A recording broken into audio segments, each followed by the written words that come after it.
Hey everybody, at that time PD continues not only on a Monday, Tuesday, Wednesday, and Thursday, but also on a Sunday night. Josh Tovar, proud principal of Memorial Pathway Academy, here for Unlock the Middle, here to make sure that we all grow together. In these turbulent times right now, we all need to become one big national PLN, learning from each other because you know what? We're all facing the same adversity. It doesn't matter you're California, Alaska, Hawaii, Rona is Rona, and it affected us all the same way. I'm sorry, it is what it is. Red, blue, purple, whatever you want to call it, we're all educators and we're all preparing the future of this nation, making sure that we grow together as one. Because a kid is a kid, and that kid will be the future leader of this country, whether it be a president, a senator, an engineer, a carpenter, a plumber, whatever it is. But we all need to make sure that we work together as one, because that kid right now, due to the economics and everything that's going on, might go from Texas to Ohio, from Ohio back to Brownsville, back to New Jersey, wherever it might be. So we all need to be united on best practices, making sure that we're engaged, loving our kids because they're the future of this country. And so without further ado, I hand it over right now to Dean. Welcome, our guests. Hey, Josh, I couldn't have done that any better myself. Thank you very much. Welcome, everybody, to the roundtable. Again, we're here to celebrate, promote, and just network the heck out of what we do. Josh, we talk about kids, the common denominator across the board. We're all in this business because of kids. Again, my name is Dean Packard. I'm the principal of Charlton Middle School in Charlton, Massachusetts. For all you guys out there, if you can, just let us know where you're from, where you're at, and chime into the conversation when you get an opportunity to do so. Let me kick it down to Dr. Drew Tomlin. Hey, I had to unmute myself. This is Drew Tomlin, principal of Heritage Middle School in Westerville, Ohio, right on the outskirts of Columbus, Ohio, and of course, Atlanta Braves fan. Go Braves. Anyways, just happy to be a part of the conversation, ready to unlock that middle together. Here you go. Love it. Kick it over to Ashley.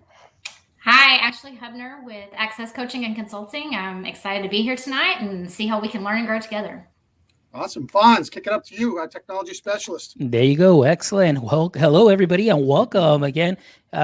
Just a pleasure to be here as well with a fellow podcaster. Shout out to the podcast family. So I am Fonz Mendoza. I am the host of My EdTech Live. Aside from that, my day job, I am an instructional software specialist for a school district in south of Texas, still south of San Antonio. That's right. There is still Texas south of San Antonio, just in case people didn't know.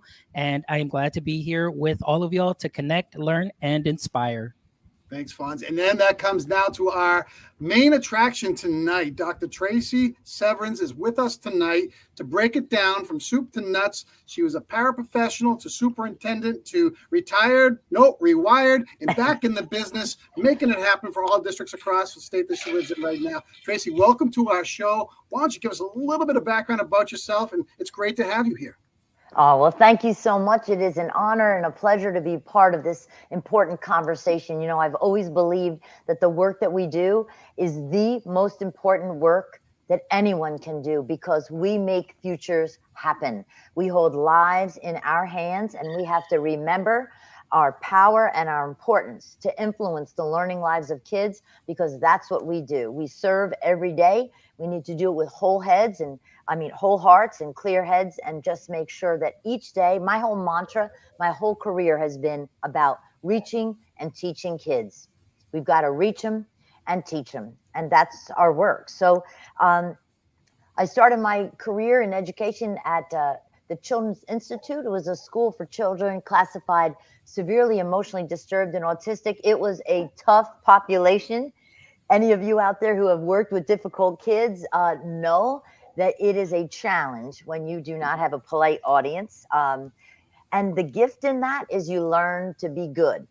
So that's where I really honed the art of teaching. So kids are with you.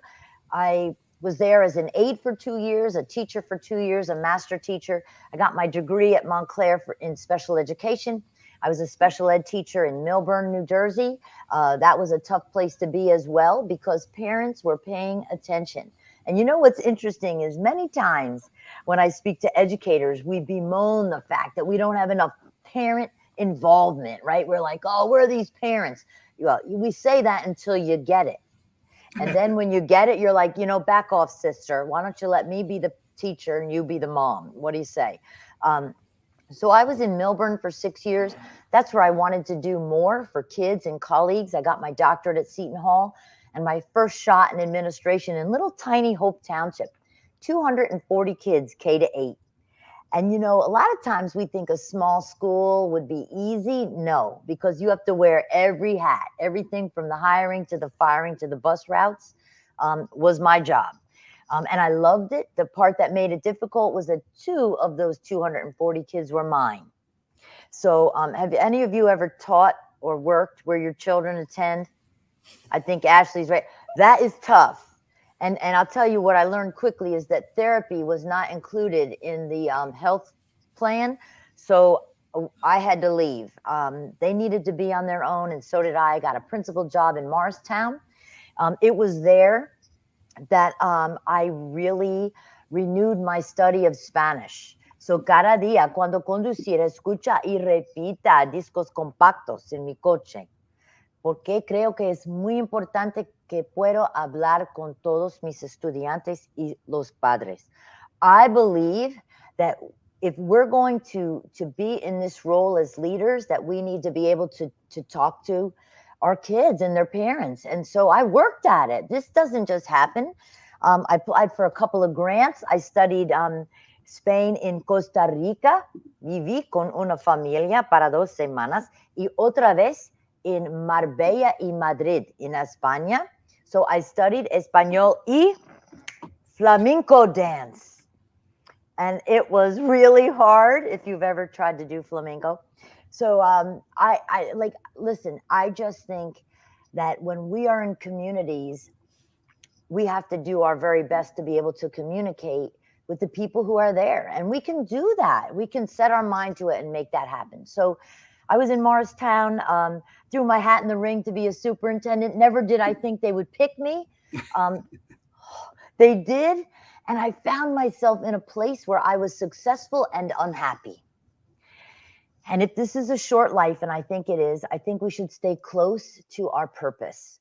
And my passion was being closer to kids and the teachers and the leaders who are there to serve them. So I went back to being a middle school principal in Mount Olive. I was a principal there and then was recruited pretty much by the State Department. And for 2 years, I was assistant commissioner, chief academic officer, and I traveled this great state of New Jersey, which looks small compared to Texas until you drive it. But there's a lot of people, a lot of traffic. And I was assistant commissioner for 2 years. And then I chose to go back to my former district as director of student performance. I retired, and now I serve schools and districts across this great nation because there are kids and there are causes and there's important work to do everywhere. So that's a little bit of my story. And my passion, my topics are, you know, about how to reach kids so we can teach kids. I believe in the importance of leaders. And I believe in the critical role that data plays in helping us know our truth in our schools so that we really can ensure that we are there for every single kid, even those kids who dare us to teach them every day. So when were you the Morristown superintendent? Principal Caffelli wants to know. Oh, let's see. I was there in like 98 to 2004 or so. Okay. All right. I hope you got your answer there, Principal Caffelli. Yeah. Hey, listen, what you didn't say that you did was the head of the custodial department and the head of the cafeteria, because I think you covered, that's an inside the park home run in education as far as I'm concerned. I think you touched all the bases and then some. Yeah. Needless to say, the one thing I'm taking away from this is that your enthusiasm hasn't wavered one bit. And your focus on kids is really what's driving you. So kind of leads us to what we're doing today. And let's talk a little bit about data and what that means to you. So we can kick that around. Our schools are run by data. You know, we've got our grades, progress monitoring, we got attendance, we got state data, all kinds of data. So when you use data, what does that look like through your eyes? Oh my God, I'm so glad you asked me that, because so many times when I go places, data gets data has a bad name. It's like, oh, that's a 4-letter word. But I'm going to tell you something. It is the key to knowing why we're getting what we're getting. It's our window into the student experience. So for me, data is information. It is information. It is by no means solely or specifically scores. So I'm going to tell you something. As I travel and across and visit schools and districts lately, here's some of the most important data is the check-in data that we do each morning when we ask the question, how are you? On a scale of 1 to 10, how are you feeling today? Because if we have kids who are 1s and 2s, then we've got to circle back because they're not going to be available to the learning. The kind of data we need to look at is students' ability to self-regulate. Who forgot how to be a human in a shared space? What teachers are telling me is that, yeah, we expected this COVID learning loss, but what I didn't anticipate is this. Who are these people? I taught for years. I taught 3rd grade. This ain't that. People in high school are telling me, I taught 10th graders. They're like middle school. People are telling me that they're meeting all kinds of challenges. And some of the data that we need to collect is the social learning intentions, is self-regulation, is student skills. I mean, I don't know about you. I've been in classrooms. Kids forgot how to sit in a chair. They forgot when the teacher's talking, you're not. I mean, listen to this. You want to hear a data point? Track the times and places that kids ask to go to the bathroom. I have not met a middle school kid who does not have FOMO, right? Fear of missing out. If something awesome is happening in that classroom, they're not asking to go to the bathroom. What I want to know is why are they all asking to leave the class? We need to find out. We need to ask them, tell me about that. And here's what you're going to notice. If you track students' requests to leave the bathroom, to go to the bathroom, it's going to be in very predictable places with very predictable people. So that's data. For me, data is, it's when we do a hotspot map. So here's a hotspot map. In a middle school, you give kids the floor plan and you have them color the places that are hot. And when I say hot, I mean that don't feel safe, where there's bullying. So if we ask ourselves, where are those places likely to be? What comes to mind? If you gave kids a floor plan, where are the places that bullying is likely to be taking place? Hallways, transitions, buses, Bathrooms. Bathrooms. Locker rooms, Stairways. entrances. Yes. And here's the shocker. There are occasions when I have done that data collection strategy in schools and a classroom lights up red. Ooh. Well, if you have someone who thinks sarcasm is funny, it doesn't feel safe in that room. And leaders need to know, because we have to have a forthright conversation. And you know, Susan Scott, I'm a big fan of Susan Scott book, Fierce Conversations. And she says, you get what you tolerate. And you know what I won't tolerate in any school that I'm in is people who are unkind to kids. I won't have it. I won't have it. We are going to have a fierce conversation, and that is going to change, because learning isn't going to happen in that room. So for me, data is all about getting real, getting close to kids, listening to the staff. Yes, it's about absenteeism. But if you look at Russ Qualia's work, it's about the answer to this question. Okay, you ready? Teachers care if I'm absent. That's one of the questions from Russ Qualia's School Voice Research. Teachers care if I'm absent. So I want everyone out there to imagine, what percentage of your students would answer in the affirmative? In Russ Qualia's research, he asked kids from grades 3 to 12, 60,142 students. And guess what the answer was? Listos? 46% of students said teachers care if I'm absent. So when I go to schools and they tell me we have a chronic absenteeism problem, your problem may not center on finding consequences to get kids to come, but to fostering connections so the kids feel that it matters to somebody that they're there. The data is the answer to finding out what it feels like to be a student, a staff member, a bus driver, a para. Yes, it's about our outcomes, our achievement outcomes, of course, but it's also about what it feels like to be in our schools. You know, I'm glad you said that, because on a lot of our shows, one of the common denominators will be everything sparks with a relationship. And if you don't have a relationship with the people that you're in front of, your consumers, your constituents, guess what happens? Everything hits pause, and we have zero momentum and traction. And definitely something that is just so super huge. Let's kick this around a little bit in data, what it looks like. Let's start off with Drew. You know, when you're looking at data through the lens, being the principal in your building, I mean, what are you digging into? Well, first of all, I mean, gosh, Tracy, I got to tell you what, I mean, there's no off on the genius machine when you're talking. Goodness gracious. Thank you so much for, I mean, gosh, FOMO. Kicking it off.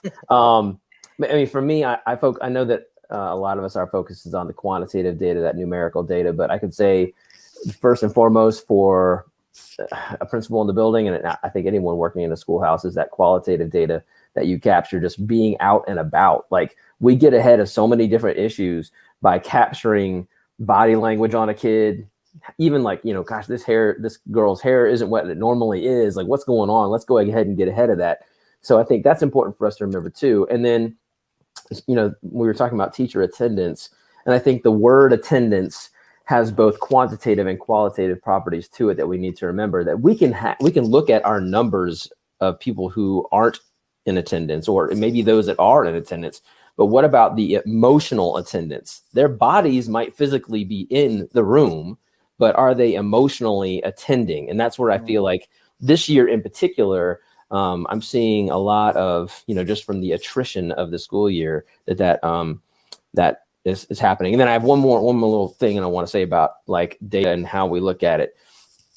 I think like we have to be careful not to look at data just through maybe a subtractive lens. Like I'm concerned about the teachers who aren't in my building, but how do I and how should I combat that subtractive mentality and look at and celebrate the teachers who are in my building and the students who are doing the right thing? You know what I'm saying? So like, I think not to like make sure everything is rainbows and unicorns and rosy colored glasses, but just to combat that narrative to make it a positive. So that's a thing that's always in my brain. That's good stuff. Ashley, how about from your lens? I think the best data is the data that's close to the classroom. And I do like that you were talking about, you know, the relationships with the students and the learning environment, because on the data walk sheet that I use when I go in and out of classrooms, like the first area that I look for is the classroom learning environment. And I have 4 priorities that I have: students feel safe, opportunity to learn, high expectations, and students are celebrated. And if those areas aren't marked, there's not going to be any learning that happens. And so when I use that data walk form, it gives me a good sense of what's going on in the classroom, because the learning environment has to be there for the best practices to happen and then for the curriculum to be taught. And so I think that is very important. And I'm glad that you shared that about, you know, looking at that aspect of what's going on in the classroom rather than just looking at those test scores that are happening, because they're not going to happen and they're not going to be high if there's not a fun, engaging learning environment going on where the students feel safe and heard. Mm-hmm. I'm glad you said that, because you know what, we can do a pacing guy that goes 1,000,000 miles an hour, and guess what, we're going to lose people along that on that travel, only because of the fact that going too fast and not having that connection, not having that relational piece. Forget it, doesn't really matter, especially when I start thinking about math. But whole nother subtopic here. Fonz, from your instructional technology specialist lens. Well, yeah. I mean, unfortunately, like I did make a comment here. A lot of districts that I know just look at the data just because they want to know where they're at as far as test scores. You know, I do get to work with content specialists, and it really truly is about building relationships. And I think even like you just hit it, Dean, we have, you know, our curriculum, we have everything laid out for teachers and offering those things that so teachers don't have to feel overwhelmed in creating things. We already have things there for them, but it's the most important thing is what we're seeing. Like, you know, we're trying to support them in helping them. We know that they feel overwhelmed. So my case, it's how can I help you be more efficient and more effective with your workflow through the use of either technology platforms that we have, integrating that with the students as well. But, for me, I also want to look through that lens of the relationship lens. How are the teachers feeling? Because myself being a teacher, I know what that is like. And being in the classroom, I'm continually advocating for teachers to make sure that administrators also know that, like you mentioned earlier, it's like you're not going to see those scores if the environment isn't correct, if the environment isn't conducive, and if the teacher is not there, or that absenteeism, even though they may be there physically, but are not engaging the students. I mean, overall, you're not going to have the results that you're looking for. That is something that I continually have my lens on, and I bring out and stress. But in my lens, guys, there's only so much I can do. Oftentimes, I'm just seen as a computer guy. And unfortunately, I try and do my best that I can to help teachers. And obviously, in the end, it's the students to make sure that they're engaged. So they're there and they're not just there treated as a number, but actually, treated as a person. And they get to build up those skills and build up that confidence so they can continue moving forward. Part of the journey, my friend. Good stuff. Josh. I have all these voices in my head like normal. And I hear Coach Hurt talking his podcast about the data and analyzing the items that are taught. Then I've got Todd Whitaker talk about the importance of delivery of instruction, because you have great delivery instruction and you don't have to worry about the connection thing. But then that comes into what Principal Cafella says that has to do with the connections. So I had another podcast I was listening to, one of a orchestra teacher, and he was making a comment and he said this, look, he's overheard some of his team members say, we take the horse to water, but we can't make it drink it. And he made a great comment. He said this, well, how do you know that the water you're supplying in that classroom, the horse wants to drink? How do you know? Yeah, you might be doing a great job with the bell-to-bell instruction, but if the brain is fight or flight, then they're not going to want to listen. They want to go to the restroom. They want to get away from you because you provide toxicity to that student's learning. And they're going to refuse to learn because of what you bring to the table. So looking at it from the person that sits in my chair, Drew's chair, I'm looking at how am I doing, or what am I doing to make sure that the message is that we're all in it together. What are we doing to make sure that we appreciate each other and support each other's mission? And I think that's one of the things that I focus more on the previous campus I was at, that went from a D- to a B- with 2,500 kids. It was constantly making sure that they felt appreciated and supported and that we had their back at all levels, the custodian level, the cafeteria worker level, security, paras, team members, everybody, that they felt that that was their home. And I think that that's what someone that sits in my chair brings to the table, making sure that everyone feels comfortable. Because in the end, if everyone feels safe, they're going to want to work for you. Look at all the famous coaches. All the players will run through a wall because they appreciate them and they'll do anything. Even though they're ripping on them, you know what they're going to say? Yes, coach, because they believe in them caring for them. So that's one of the things that now, as Todd Whitaker says, even before the pandemic, things were okay. Now things are very intolerable. And so what are we doing to work together, making sure that we grow stronger together? Cultivating a learning community that everybody feels part of is just paramount in any organization. It doesn't matter what you do. Mine, metaphorically, I'll go back to the coach's mentality here. It's all about the practice plan, and it's not about the big game at the end. If you have an airtight practice plan and you take care of all the little things leading up to the test dates that we have, the rest is gravy. Test days are fun. That should be an easy way to release what you know. And I try to really push that in our school. We look at tests as opportunities. Each and every day you're growing, no matter what it is, socially, emotionally, academically. It doesn't matter. Every day you have a piece of growth. And it all starts with that feeling part of the overall grouping of that learning community within your buildings. And it's from the bus drivers to the cafeteria workers to the custodians to the parents, how you sell it, and again, very important. Let's kick gears right now and let's go with the voice. How do we elicit that voice? Whether it's student, whether it's community, whether it's teacher, and we'll kick it back to Tracy. Well, prior to us jumping on, one of the things I talked about is I also do some strategic planning with districts. And what I say to districts is that I have kind of a unique approach to doing it. I simply don't believe you if you say you intend to improve your district and you're not interested in eliciting the voice of the people who comprise your district. And when I talk about that, I mean, everyone from your paras, your teachers, your bus drivers, your custodians, like everyone who comprises the school community, and of course, especially kids. So I go into schools and districts and I meet with students from grades 2 to 12. And you see, here's the thing, that so often we get stuck because I think we think things have to be complicated when in fact it's deceptively simple. Listen, I go into schools and I say to kids, I believe that there's two essential qualities, two characteristics to great schools. One, there's a sense of connection. There are relationships. You feel known and noticed, valued, missed when you're absent.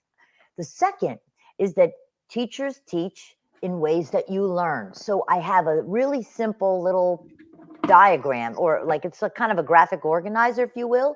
And on one side, there's a heart. And on the other side, there's a brain. And I said, here's what we need to know. What could we do better or differently as a school or district to create a place where you feel more than just safe, where you feel welcome, where you feel valued, where you feel you can bring your best self and achieve your greatest potential?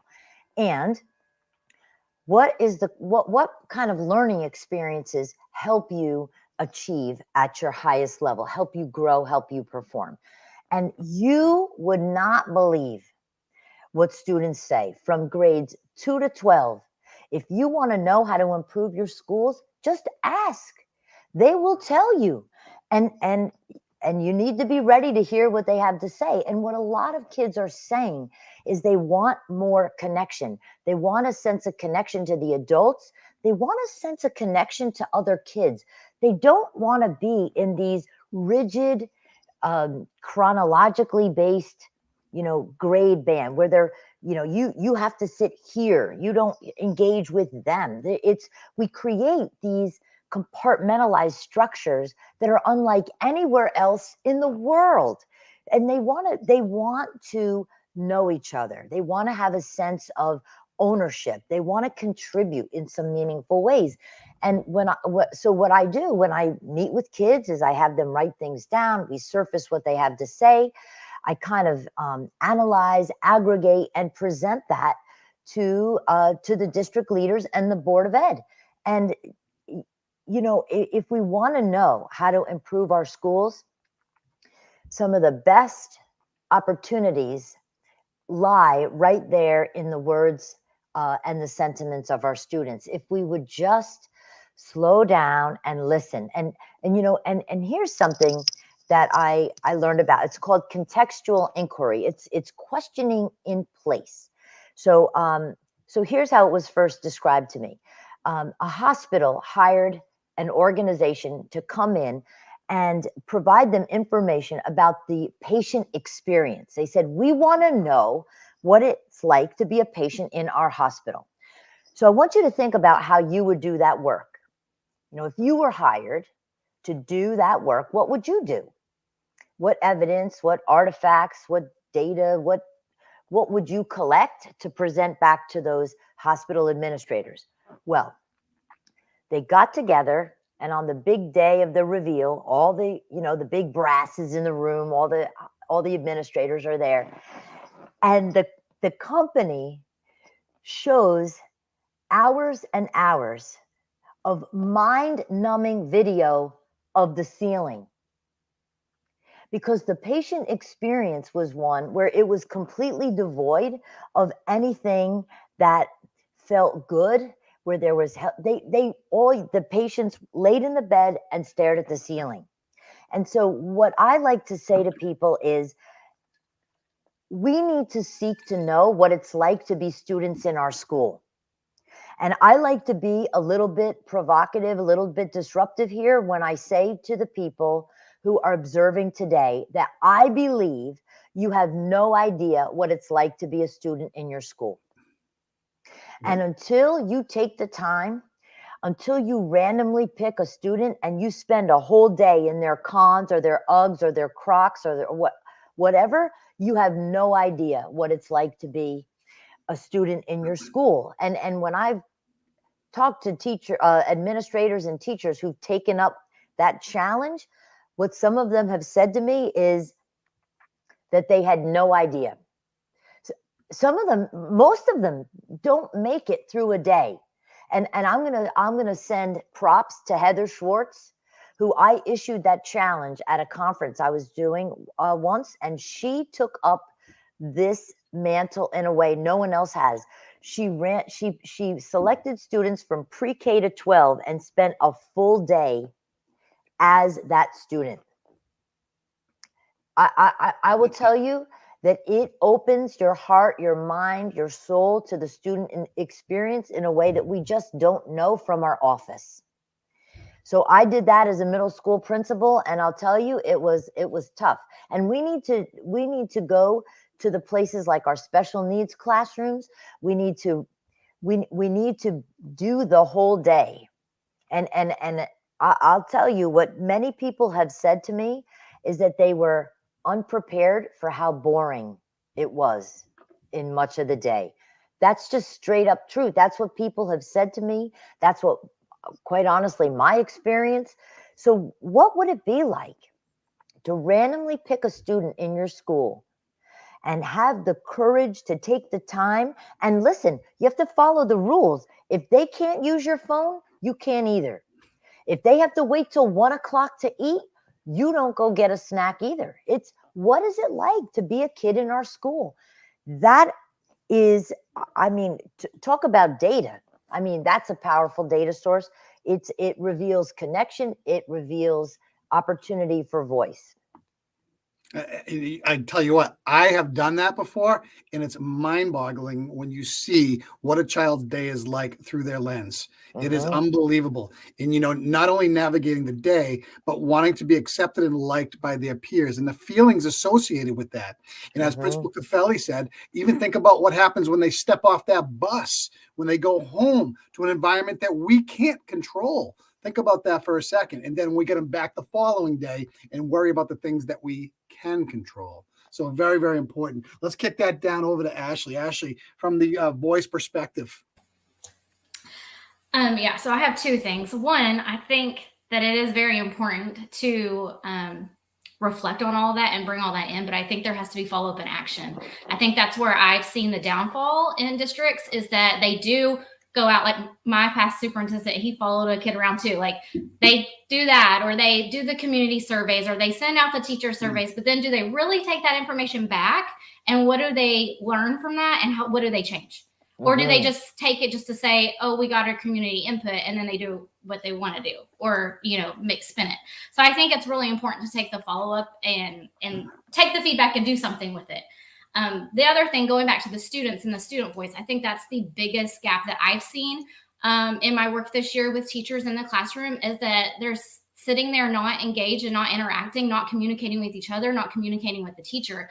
And so a lot of my work has been just helping the teachers learn structures to have active response and student voice in the classroom. And what, you know, small tweaks can we do in the classroom to have the kids turn and talk and get to know each other? There's been a big push with restorative circles, letting the students sit and just have share their voice about something that could be non-academic to academic, but just building those relationships and getting to know each other. So I think that, you know, it's very important to take into consideration how the students are feeling and engaged in the classroom, but then also, what are we going to do with that? Awesome. Alphonse. All right. Same thing. I agree with Ashley. Oftentimes, I mean, we come and we get some wonderful people such as Tracy. They'll come in and they'll do their thing and they work their magic. And people like me get so enthused, like, oh my goodness, they're bringing this in. They're bringing it to the light. And then all of a sudden, like Ashley says, it's like, well, what are they doing with it? And it seems more like it's a compliance thing that you just check the box. I did this for this year, just so I can go ahead and just say that I did do something.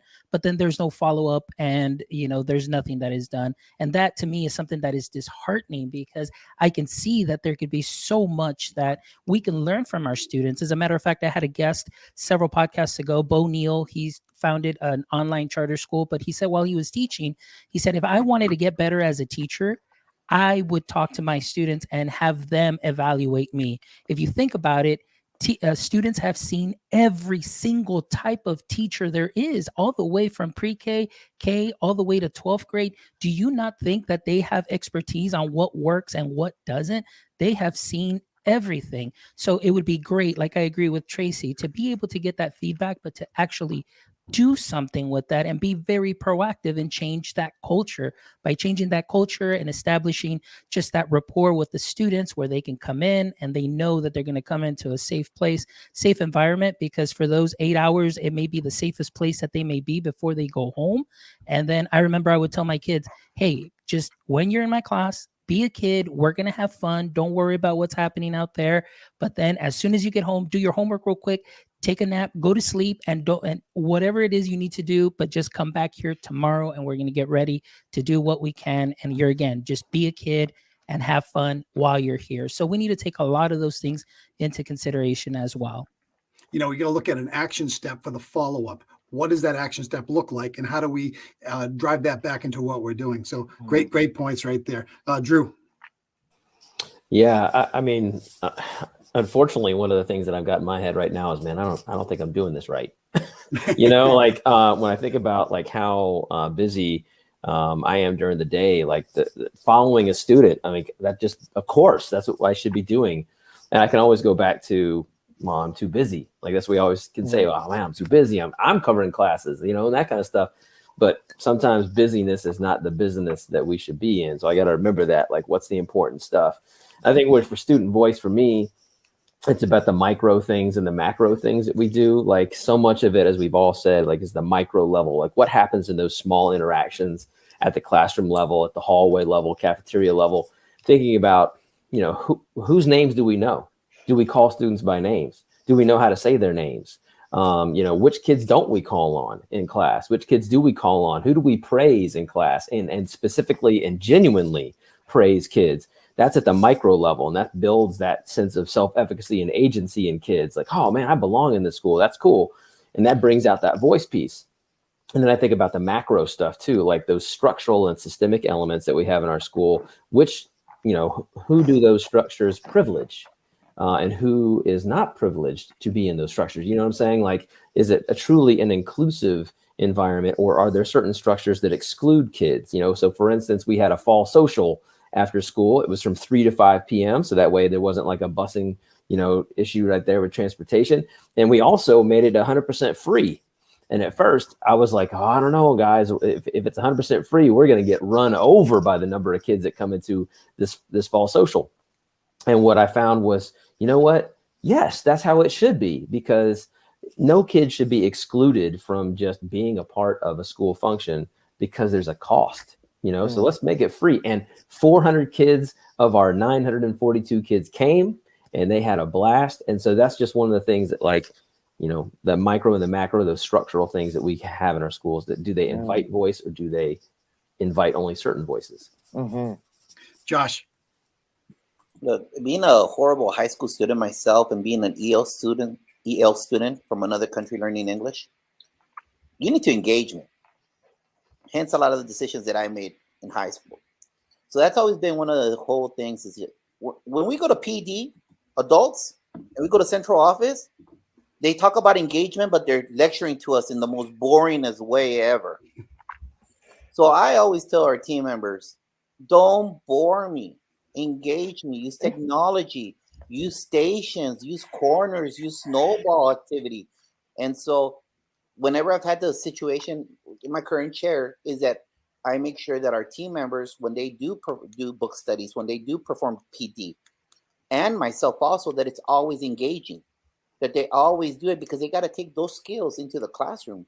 And, you know, I've been blessed the last, I think, going on 2 weeks that we haven't been able to find a history teacher. I mean, I'm down still 4 teachers, and look at the month it is. So I've had revolving substitutes in U.S. history, and in Texas, that's a tested subject. So guess who's become the teacher?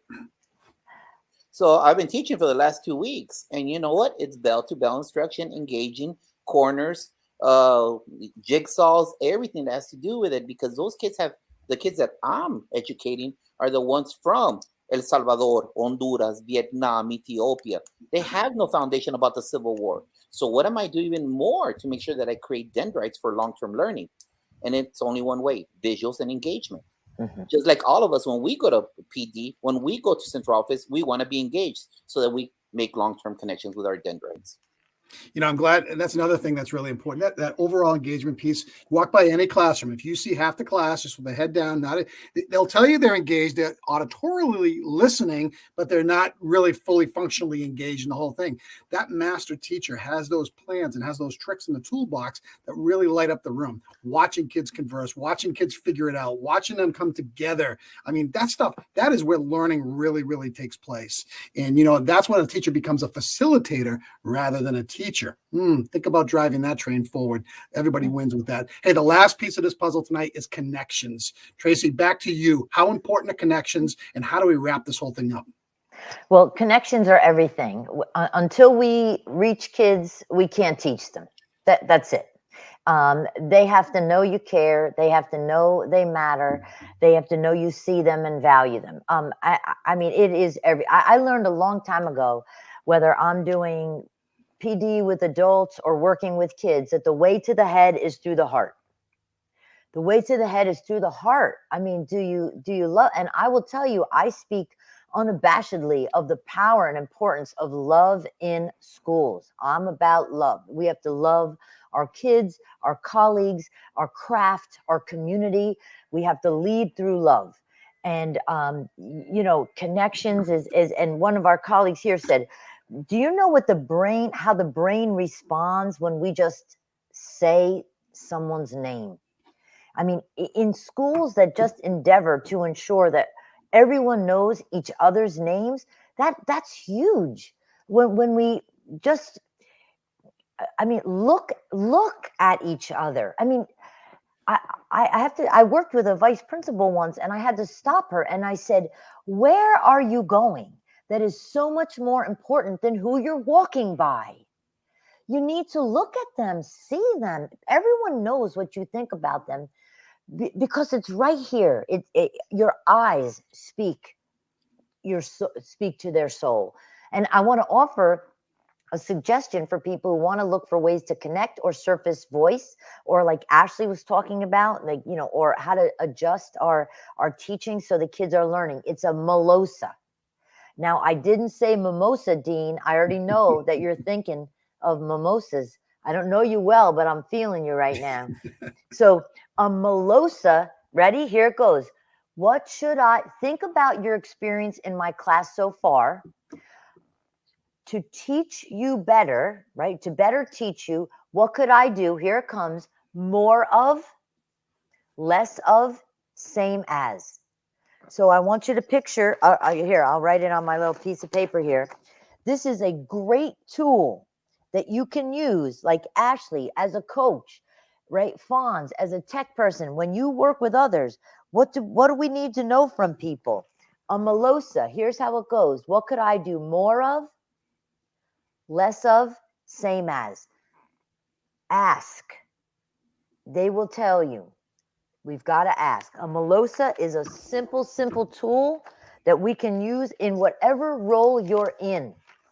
And that's how we can adjust our ways so that we can better connect to people. We can better achieve, or realize our purpose. We can better serve when we ask that question. What could I do? More of, less of, same as.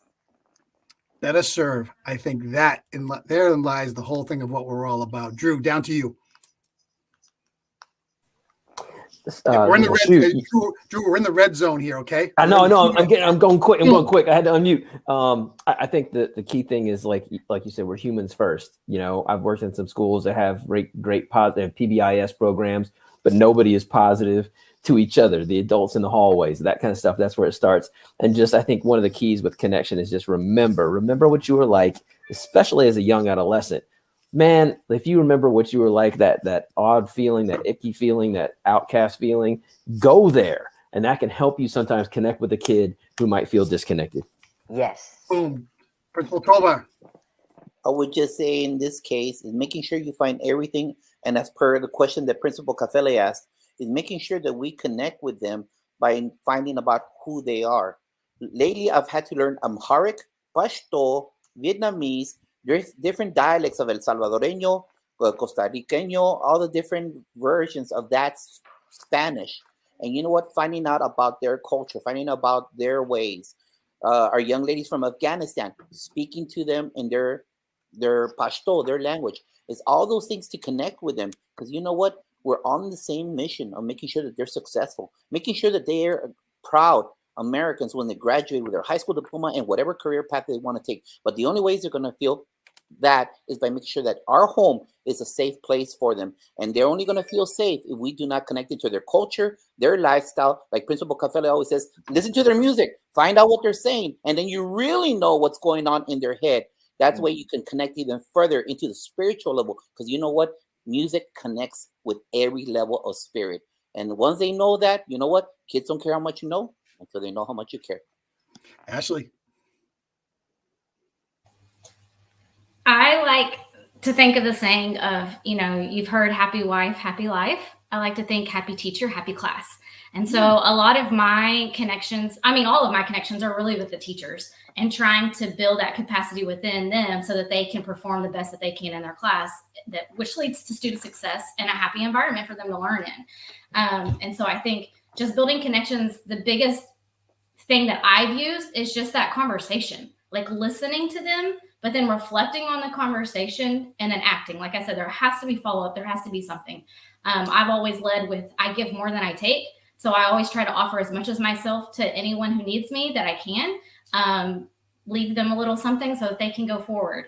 So I do try to represent that servant leadership and try to make sure that they feel heard and seen and valued. And by my actions and by those conversations, I feel like it builds those connections that they can go back to the classroom and feel successful about themselves as an educator and what they're doing with their kids in the classroom. Fonz. Oh man, Ashley and I are like on the same wavelength because I deal with teachers. My thing is like this needs to be modeled and it needs to come from the top. If we want to get to our students, it needs to come from the top, all the way from the superintendent that actually buys into what you're doing into a program and not just checking off a box, but making sure that this takes place and it changes.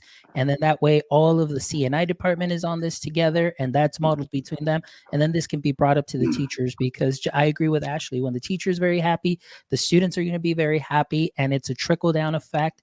And it's the only way to make those connections. So it is also very important, like Ashley says, is that the teachers are being heard, they're being listened to.